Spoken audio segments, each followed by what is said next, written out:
কি রকম ভিডিও বানানো যায় সেটা আমি চিন্তা করছি।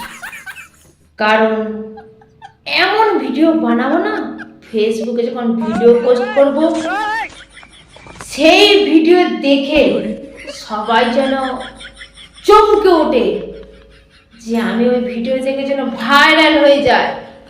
ভাইরাল হয়ে যাওয়ার পর সবাই আমার দরজায় লম্বা লাইন দেবে যে ফেসবুকে ভিডিও পোস্ট করে আমি ভাইরাল হয়ে গেছি। তারপরে এসে লম্বা লাইন দিয়ে বলবে সেলফি নাও, আমার সঙ্গে সবাই সেলফি নেবে।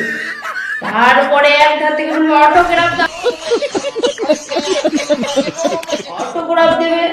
আমি অটোগ্রাফ সবার কাছ থেকে অটোগ্রাফ লিখে লিখে সবাইকে জানাবো আমি ফেসবুকে ভাইরাল হয়েছি।